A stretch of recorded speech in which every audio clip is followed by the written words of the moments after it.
Hello everyone! Ngayon po tayo ay gagawa ng pagkain na pwede iulam sa kanin, pwede na rin ipalaman sa tinapay, diba? Ito ay ang corned beef ng inkek. So nakikita nyo, tayo ay naggisa ng sibuyas, nilagyan ng cubes na potato or patatas. Nilagyan ng kunting broth para maluto yung ating patatas, lumambot.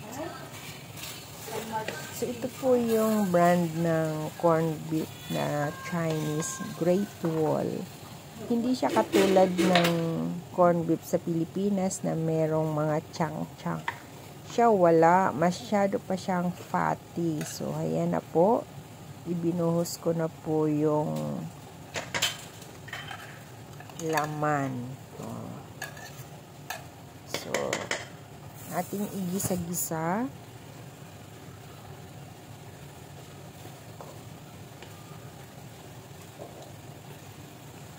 Halo-haloin natin. Shout out sa inyong lahat dyan.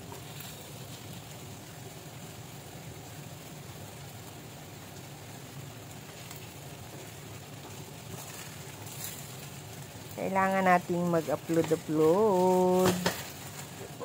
Ayan, lutuin natin. Halo-haloin hanggat may mahahalo. Masarap naman siya, guys. Masarap siya iulam sa kanin. So, ayan po, guys. Nakikita nyo. Tapos, lalagyan ko siya ng scrambled egg para mas maninam-nam.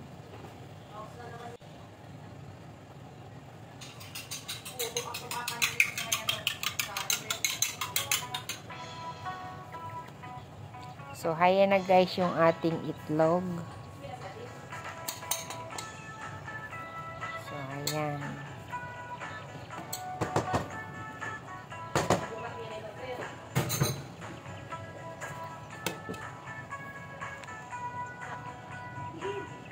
So, yan lang guys. Basta tumalikod yung aming amo. Pag wala kaming ulam sa ref, gumagawa ng kapamaraanan para may ulam. Pero hindi naman lagi. So, ayan, naging creamy-creamy siya. Yan. Pinatuyo-tuyo ko rin siya. Hindi gaano maganda yung aking kawali at dumidikit. So, yan lang guys. Bye. Thank you for watching. Ayan.